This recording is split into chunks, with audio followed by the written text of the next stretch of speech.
ang tinig nyo. Kapit kamay sa pagbabayanihan. Walang maiiwan at walang mag-iisa. Basta nariyan ang tinig ng pagkakaisa. Pagkakaisa.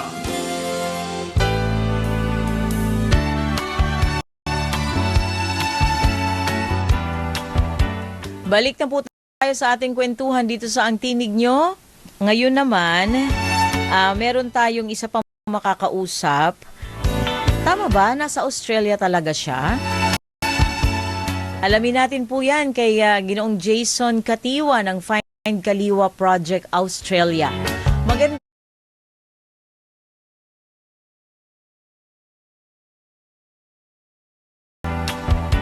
Balik na po tayo sa ating kwentuhan dito sa Ang Tinig Nyo.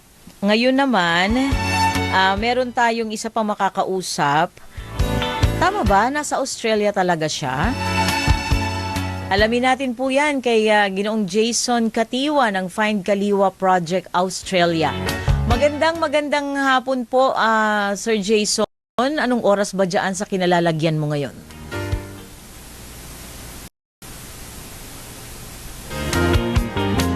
Okay ha, ayos natin ulit yung kanyang linya. So ito pong Find Kalinga o Find Kalinga Kaliwa Project o Find Kalinga Project, hindi lang po kasi sa Pilipinas, merong bayanihan ng mga Pinoy. Alam mo naman ang Pilipino, kilala tayo na nagtutulungan, nagbabayanihan at yan ang isa sa mga kultura natin na hindi dapat mawala kahit nasa ang panig pa tayo ng daigdig. Lalo ito katulad nila Sir Jason Katiwa, nasa Australia siya pero mini-make sure nila sa pamamagitan nitong kanilang proyekto na makakatulong pa rin sila sa kapwa-tao. Pero ano nga kaya itong kanyang Find Kalinga Project? Oo. Mamaya malalaman natin sa kanya kung ano ito. Ano ba itong advokasya nila? Alam, mahalaga yung pagtutulungan sa kahit anong issue, di ba? O kahit anong sitwasyon, gumagaan ang buhay kapag may pagtutulungan. Okay na siya? Ayan na, okay na si Sir Jason Katiwa ng Find Kalinga Project Australia. Magandang hapon po, Sir Jason, dito sa Pilipinas. Anong oras ba dyan sa Australia po sa inyo? Magandang hapon po. Hapon din po dito, alas 5:25 po ng hapon. Okay. So, the same date ba tayo? Opo. Nauna lang po kami ng 3 oras. 3 oras, okay. So, pwede mo ba sa aming ibahagi, Jason, kung ano tong Find Kalinga Project at kailan ito sinimulan? So, magandang hapon po ulit. Ang Find Kalinga po ay proyekto po ng Filipino Nurses Diaspora Network na nakabase po sa Australia. Kasalukuyan po kaming naririto. Ang leadership team po ay naririto sa Australia.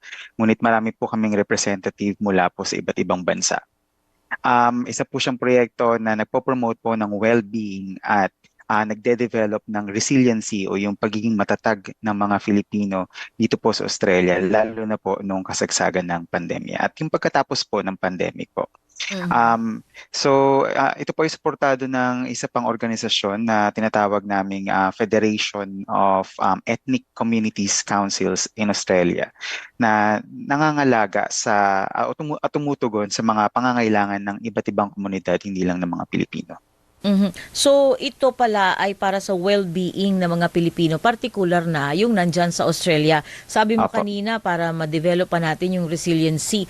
Pero ang Pilipino kasi, di ba, isa sa maituturing na pinaka-resilient na tao. Tayo daw yung lahi na Jason, na nakangiti kahit na ang dami-daming problema. At nakita ko ito noon sa Tacloban, nung binagyo yung Tacloban. Nakangiti pa rin ang tao kahit na alam mo yun, iiyak tayo pero habang umiiyak tayo kasi habang pinapagpag natin yung katawan natin, nakukuha natin talagang ngumiti between tears, no? Totoo po yan. In relation to that po, kasi, ang background po niya kasi 5% po ng migrant workers dito sa Australia ay mga Pilipino. At kasalukuyan, ang mga Pilipino po ay nagko-comprise ng isa sa pinakamalalaking bahagi po ng workforce po dito sa Australia. Nakita namin sa iba't ibang studies na yung pasok ng mga migrant workers po, nakakaapekto po yan sa mental health ng mga tao at lalo na nung pandemya. So nagkaroon tayo ng isolation, um, at hindi tayo makapag-access agad-agad ng mga services dahil nga nag-lockdown. And at the same time, kung maaalala natin, ang mga Pilipino, although resilient talaga yan, laging nakangiti, laging um, Mhm. matatapang, laging Mhm. gustong magtrabaho. Fight, fight, Um, fight. Fight, fight, fight, tama po yan. Pero dahil po may language component din po ang pagpasok nila dito, may barriers din po sa pag-access ng health services na pag-alam po namin na may mga pangangailangan po sila lalo na pagkatapos po ng pandemic. At ang Find Kalinga po ay proyekto na tumutugon o nag-a-address dun sa mga pangangailangan na yon upang maging mas resilient pa tayo at mas matatag pa tayo. Mhm. Sino ang nakaisip nitong project na 'to? So ako po ay isa sa mga project managers po ng Find Kalinga at isa pa po sa executive director po namin. Nagpasa po kami ng project idea po dito nga po sa Federation of Ethnic Communities Mhm. Councils in Australia at pagbigyan naman po tayo ng little sum amount para po mapagpatuloy natin ang mga proyekto natin. Aha. So, tatlo po ang component ng Find Kalinga para po ma-address natin yung pangangailangan ng mga Filipino communities dito sa Australia. So magkakaroon po kami ng health championships. Ito po yung mga individuals na expert po, lalo na po sa iba't ibang larangan ng hindi lang po sa kalusugan, iba't ibang larangan din po na aspeto ng pamumuhay. Um, mga mga researchers, mga nasa industry. Meron din po kaming mentoring para po mapagpatuloy natin kung ano po yung nasimulan natin. At meron po kaming podcast series na ginawa po. At kasalukuyan pong naka-upload po ito at maririnig po ang podcast series na yan sa SBS Radio Filipino.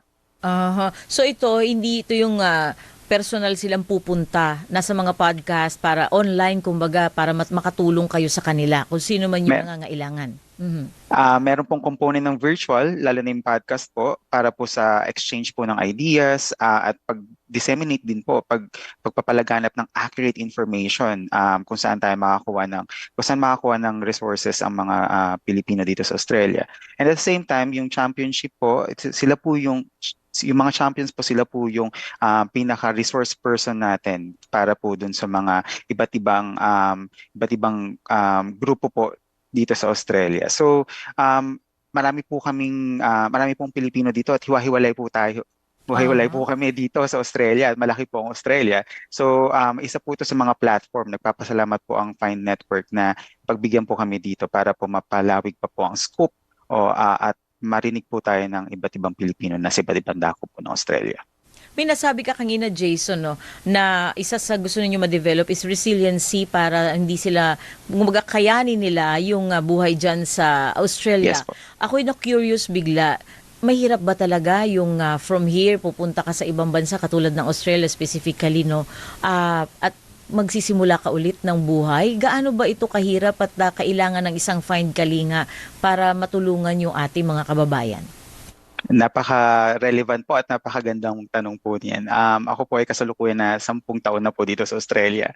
At siguro para dun sa mga kalilipat langan during my first 3 years po, struggle po talaga siya. Lalo na po, as I've said, yung mga Pilipino na nakapagdala ng mga pamilya nila dito na hindi naman nakakapagsalita pa ng lengguwahe na English ng ganun katatas. Nahirapan po sila makipag-usap.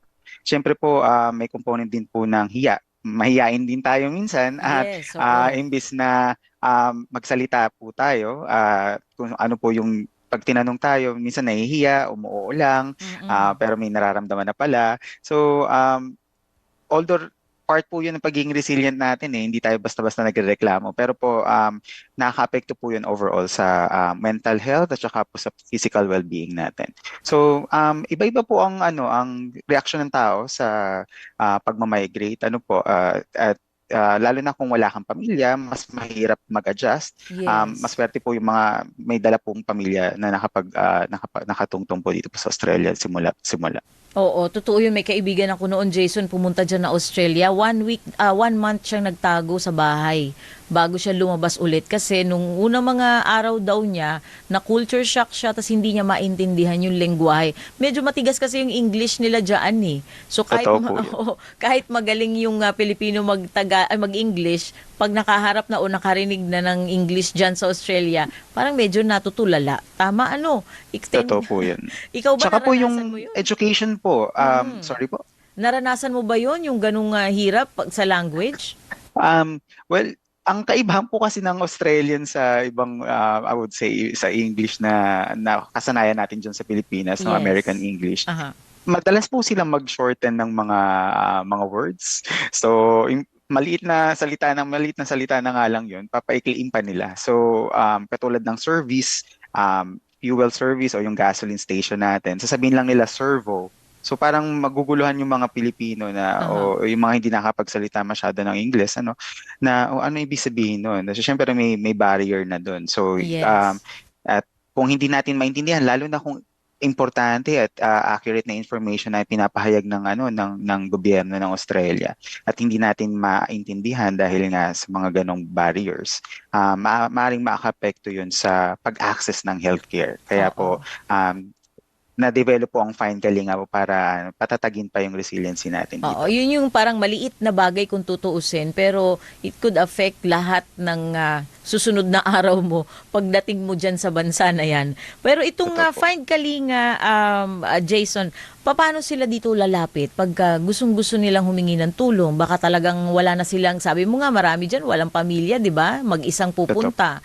Paano kanila maaabot dyan sa Find Kalinga project? Maraming salamat po. Ang Find Kalinga po ay nasa online naman po ito. Meron po kaming website. Ang website po namin ay findkalinga.net. So findkalinga.net and .net. At meron din po kaming website po para po dun sa Filipino Nursing Diaspora Network, findnetwork.org. Siya po ay nakalink po doon sa website na yon. At kung nangangailangan po ng tulong, meron po doong button na contact us at didirekta po tayo doon sa social media pages namin and dun sa numbers po na naka-indicate po doon. So, meron din pong capacity for an email. Pag nag-fill up po kayo ng form about kung ano po ang mga pangangailangan po nila at pwede po nilang sabihin doon sa email and then magre-respond naman po ang team na nagtitingin po ng email at on time po. Oh, kahit sino pwedeng lumapit sa inyo, Jason? Yes po, kahit sino pong Pilipino po na nandito po sa Australia. Kahit matagal na siya dyan? Oo, kahit po matagal na po dito at Okay. magugulat po kayo na iba't iba nga po ang reaksyon ng mga tao kahit gaano pa katagal dito sa Okay. Australia. So, paano pagka gusto naman mag-donate? Pag Saan gusto din pong sila? mag-donate, Oo. napakaswerte naman po at Malay mo. maraming salamat po indeed. Blessing po yan. Maaari rin pong lumapit doon sa findkalinga.net and findnetwork.org para po ma-process po natin yung donation. How about volunteer? Pag gusto mag-volunteer, dyan din. Doon din po sa mga yon. Isa lang po kasi ang sinicentralize na po namin kasi ang paglapit po sa amin at ang aming komunikasyon para po mas mabilis. Okay. Jason, meron ditong isang message. Sabi niya kay Carlita Lozano nanggaling. Sabi niya, good afternoon. Nakakatuwa naman itong si Sir Jason at Find Kalinga Project. Mahirap maging OFW lalo na kapag mag-isa ka lang sa bansa na kinaroroonan mo. Culture shock talaga, loneliness, yung purpose mo, bakit ka nagtatrabaho sa ibang bansa, pagkakaiba-iba ng mga taong makakasalamuha mo, madami pang pwedeng maging pagsubok na makakaapekto sa mental health ng isang OFW. Mabuti merong Kalinga Project para kahit paano napaprioritize ang mental health and well-being ng mga kababayan natin. Buti nakakatulong din yung pagiging Pinoy natin. Likas na resilient talaga tayo kahit anong problema lalabanan natin yan. Pero minsan, depende pa rin sa tao. Kaya sa mga OFW yung kababayan natin, pag namomroblema kayo, please seek help lalo na if sakop kayo ng Find Kalinga Project. Salamat po and God bless us all. Natuwa siya, Jason, sa Find Kalinga. Maraming salamat po. May sinabi siya dito, please seek help lalo na if sakop kayo Meron bang ano to? May limitasyon? Kasi sinaan niya yung sakop, hanggang saan ba ito? Hanggang saan ang pwedeng maabot ng Find Kalinga project? Nag-umpisa pa lang po ang Find Kalinga project in its stages, in a way. So marami po kaming programa na ilalabas po. Pero nagde-develop na po kami ng mentorship and ng championship programs po para po ma-direct natin yung pangangailangan ng mga Pilipino na nandito sa Australia do sa nararapat na individual para po hindi po mawala o ma-fall po into follow-up at masundan po natin yung pangangailangan po nila. Ayan. Okay. Championship po, ito yung parang mag-ano kayo talaga, mag-uusap kayo ng expert. Opo. O Mga experts po. Opo. At Oo. hindi nga lang po yan sa health. And kung ililink po natin, marami po tayong kilalang Pilipino na nakapag-establish na dito na nasa mga university na nag-aaral po no, mga eksperto na sa pag-address ng mga mental health issues. Okay. Parang kayo ang kanilang magiging gabay para Yes. yung buhay nila dyan sa Australia medyo gumaan. Okay. So Opo. Jason, may mensahe ka para sa ating mga kababayan dyan sa Australia? At siguro yung mga nagpaplanong pumunta o baka naman nakatakda na yung flight, 'di ba, para pumunta diyan sa Australia. Anong message mo sa kanila? Baka may makachempong makapanood nito o makarinig.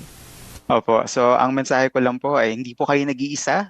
Nandito po ang Find Kalinga, nandito po ang Filipino Nursing Diaspora Network para po sumuporta po sa inyo. Welcome po kayo sa amin at lumapit lang po kayo at pwede nating pag-usapan po kung ano pong pwede nating magawa. Okay. Nurse ka ba? Nurse Diyan? po ako. Okay. Okay, so salamat Jason ha. Salamat sa oras mo and more power sa Find Kalinga Project Australia. Maraming salamat din po sa opportunity. Yan po si Jason Katiwa ng Find Kalinga Project Australia. Sila po yung mga tumutulong para yung well-being, no, lalo na mentally tumatag ang Pilipino na nandyan sa Australia para sa panibagong buhay.